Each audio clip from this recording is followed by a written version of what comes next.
Folks, how confident do you feel about your purchase? I'll get into that and then the latest home prices and insights for York Region for week ending August 14th, 2024.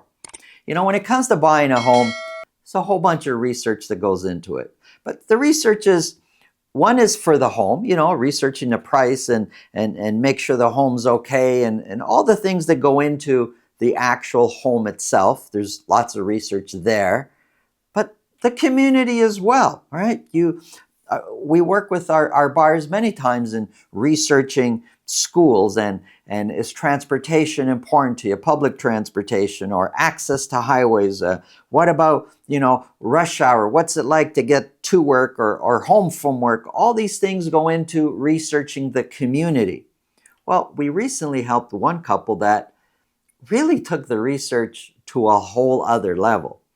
This couple, they were from the city. They spent most of their life in the city of Toronto, and they wanted to move to York Region, and this was going to be kind of their forever home. And they had family and friends that lived in York Region, and they thought for what they could buy in the city of Toronto, for the same amount of money, we can get substantially larger home and a bigger lot in York Region. So that was the plan. And they had done some research online and through family and friends, kind of figured there's 3 communities that they shortlisted.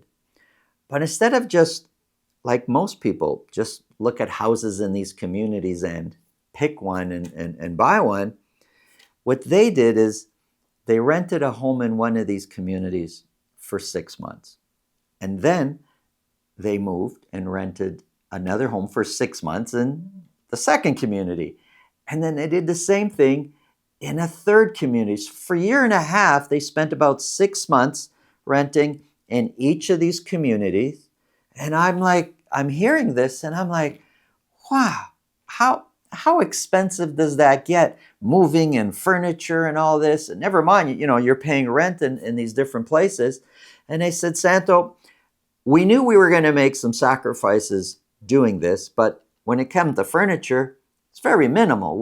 It's not like we were furnishing these homes as if this is, you know, the home we're falling in love with. The homes we were actually living in, they were okay, but it was irrelevant, the home we were renting. It was more about us understanding the community. What's it like to actually live there? Not visit the community, go to a showing and buy a house, but to actually become part of the community.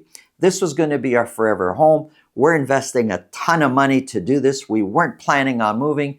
We wanted to make sure we're making the right decision for the community. So furniture, minimal. We just really wanted to know the community. That was their plan. And I'm thinking, wow, that's really going the extra mile. And I've been involved in all sorts of research when it comes to communities and housing and all this. But these people kind of opened my eyes to think, wow, some people that I get so serious about what they want to do, they're prepared to go the extra mile and make sacrifices. Let me know your thoughts on this in the comments below. If you feel this video can help somebody you know, please pass it along. If you get value from what we're talking about, subscribe. And if you want to speak with me about your real estate situation, selling, buying, it's really simple. There's a link up here. There's a link below in the description. The link is to my calendar. Click on that, book a time that's convenient for you, and we'll talk about whatever's on your mind. Now, let's get into the numbers.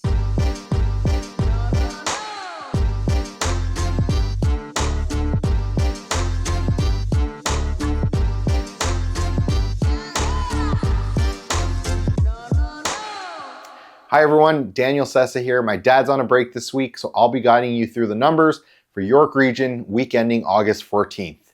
Let's get into it here. So here we have it broken down: Richmond Hill, Vaughan, Markham. Those are the 3 areas we're going to be covering. Let's get into Vaughan detached homes. We had an average sold price of $1,747,000 with 26 sales for week ending August 14th and 5 of them coming in at $2 million or more. Average price relatively unchanged from where we were this time last year. We're up 2% from this time last year. You can see here we have the moving average for average sold price, median price. It looks like for median price they've been kind of trending down. It's flat or down, but we're up 2% year over year from this time last year, and for median, we're down 3% from this time last year. Here we have sales, 26 sales. As I mentioned, 31% of those sales came at list price or more. Now listings, it's been the same story in almost all the different areas and home types we cover. Active listings was increasing for past few months. Looks like it hit a peak sometime in July, and now it's starting to come down. Again, I've been saying this in all the videos that I've done this week. It's going to be really interesting to see what happens in September because we do expect more inventory with the fall market. But for week ending August 14th, we had 83 new listings. Months of inventory, we're sitting right in the middle of a balanced market with 4 months of inventory. Richmond Hill average sold price of $1,986,000. This week in particular, there were a few larger sales in Richmond Hill. You can see here, even though we had 16 sales and 7 of them, almost half of them came in at over $2 million. So sales, average sold price versus this time last year, we're up 10% from where we were this time last year. Moving average for average sold price, median price, you can see it looks like it's kind of been trending down. Average price is up 10% from where we were this time last year, and median price is up 8% from this time last year. Now sales here, 16 sales, 33% of those came at list price or more. Listings, again, same story. Active listings has been coming up, went flat for June, July. Looks like it's starting to trend down now, but for week ending August 14th, we had 56 new listings for detached homes in Richmond Hill. Now here, we are well into a buyer's market here at 5.5 months of inventory for Richmond Hill detached homes. And now Markham. We're sitting at $1,726,000 for the average sold price. 19 sales for that week, and 3 of them were at $2 million or more. You can see average price is up 6% from where we were this time last year. And moving average for average sold price, median price, you can see for the past few months, it looks like it's been pretty flat, up 6% for average sold price versus this time last year, and median price is up 6% as well from this time last year. Sales, as I mentioned, 19 sales, almost half of them came in at list price or more. And then active listings, again, I feel like a broken record here. Active listings trending up, flat, looks like it may be coming down, but again, September is going to be very telling for that. New listings, we had 58 new listings for detached homes in Markham for that week.